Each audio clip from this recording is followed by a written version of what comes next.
Hey, welcome back everyone. It is now December 19th of 2021, and we're only getting closer to the official release of the Book of Boba Fett in just around 10 days from now, pretty much, before we get to actually finally see what Robert Rodriguez, Jon Favreau, and Dave Filoni have put together for the fans, and exactly how it's going to really all tie directly into The Mandalorian Season 3 for 2022. This is Mike Zero. Make sure to subscribe if you're new to the channel for future Star Wars updates. Also, by the way, guys, I am on Twitter at Mike01 if you guys want to go ahead and give me a follow on there. I do post a couple of fun and entertaining things from time to time, and really make sure to interact with you guys further. So what's even all the more exciting now is that we have, of course, a lot of creators like George, John, and Dave, Robert Rodriguez, Deborah Chow, and others out there that are really joining this new Star Wars universe to really kind of take advantage of using a lot of Star Wars Legends material and throwing that into the Disney canon and mixing things up a bit. You know, obviously we know that a lot of hardcore fans out there that have a lot of great knowledge about Star Wars Legends are concerned on whether or not John and Dave are going to get things right, and that's all on them. You know, they know exactly what the fans want to see, and they're going to really do everything in their power to respect the fans and do everything as best as possible. That's really not going to create any kind of backlash like The Last Jedi did.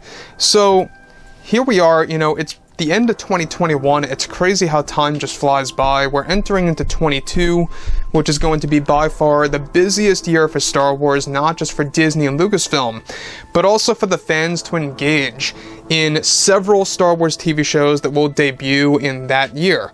You know, we got The Bad Batch Season 2, The Book of Boba Fett is going to stretch until that year as well. We have Mando Season 3, the Kenobi TV series, Star Wars Andor.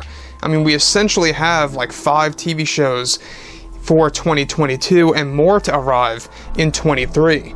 However, what's really exciting is that now that both Disney and Lucasfilm are focused on their new Star Wars projects like Star Wars Ahsoka and the Kenobi series, both Jon Favreau and Dave Filoni are currently hard at work on developing the new Star Wars universe as a whole. However, it's described that Bob Chapek is getting ready to announce the 4th Star Wars trilogy at Star Wars Celebration 2022 that is going to take fans by surprise. One big development that has been happening for the new trilogy is set to involve actress Olivia Wilde as one of the new Star Wars villains in the 4th trilogy that takes place in between the Old Republic and the High Republic era of the franchise. It's described that Chapek loved Olivia Wilde's involvement in the Tron Legacy movie, however is said to be interested in casting her as the new villain in the Star Wars trilogy. It's best described that Olivia Wilde is aimed to portray a new character that is currently codenamed Sapphire, that is going to be one of the Sith relatives to King Valar. Specifically, this is described to be the niece of King Valar in the new trilogy films that will also be explained in new Star Wars books and comics for 2022. Now, let me just pause right here. In case you guys have no idea who Olivia Wilde is, go ahead and search her up.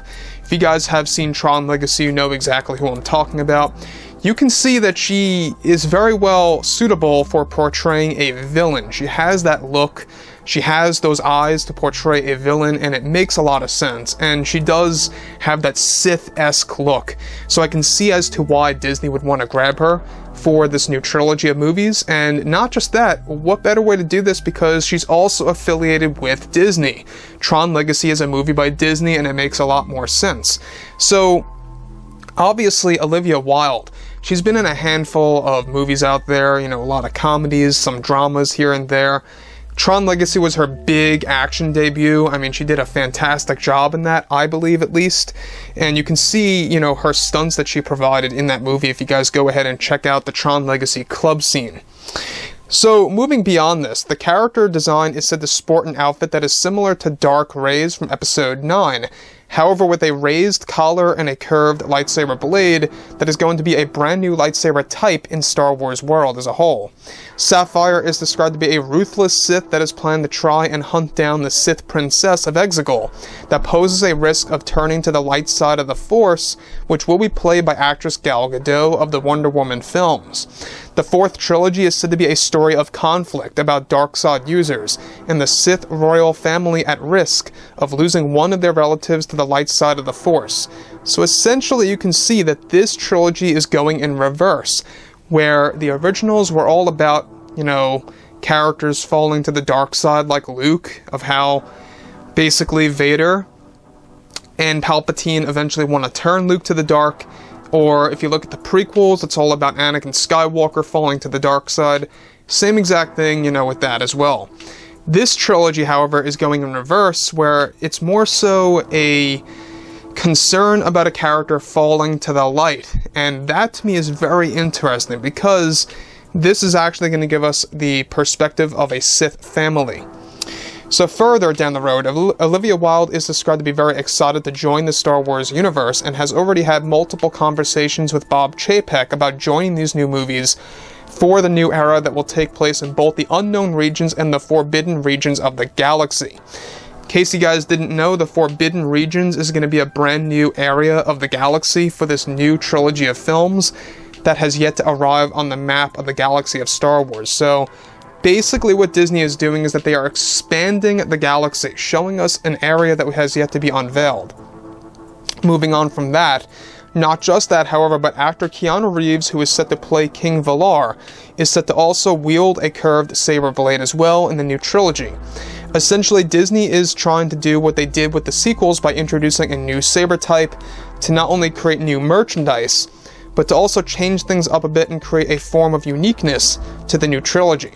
The curved blade is described to hold some new type of advantages in the new series against their foes, and the Lucasfilm is also preparing to bring the light whip into the Star Wars canon, that it was used plenty of times in Star Wars Legends. Now, the new films will also touch on the true origin of the first Jedi and exactly how the Jedi Order was created from the very beginning, where this is said to allow Disney to open the gateway of possibilities for endless types of Star Wars lore to stem from the fourth trilogy of films that are really going to introduce new secrets about the Jedi and even the origin of the Sith as well, to really change the fans' perspective of the dark side of the Force. So here's the thing about this that I think a lot of fans absolutely need to know that is very important, is that Kathleen Kennedy has zero involvement with the new films. She has no creativity over them whatsoever. But one thing to know is that Jon and Dave Filoni are going to have a large hand in calling the shots on how some of the lore is going to be handled in the future films. That is a big plus, because that goes to show you that Disney is really trying to step their game up to like a grade A level. They're really trying to really make a lot of these projects flawless. Of course, a project is never going to really be flawless in the literal sense, but they really want to make them far superior, I should say, in comparison to how the sequel trilogies were created, right? The sequel trilogy films. Obviously, that's what they want to do. They really want to kind of step their game up and do something like that. Now, as far as Olivia Wilde goes, I think that she's a perfect choice for a Sith kind of character or a dark side user. It makes a lot of sense. I mean, if you guys have seen, like I say, Tron Legacy, check out the club scene. You can see the excellent stunts that she has done. Yes, some of those moments are done by stunt doubles, but she did a lot of her own work on Tron Legacy. So overall, I think that we're in for quite a treat for the next couple of years and exactly what's going to happen throughout the 2020s. 22 and 23, most important years of Star Wars ever to really kickstart this new universe, so looking up to that as well. Anyways, guys, drop a comment below.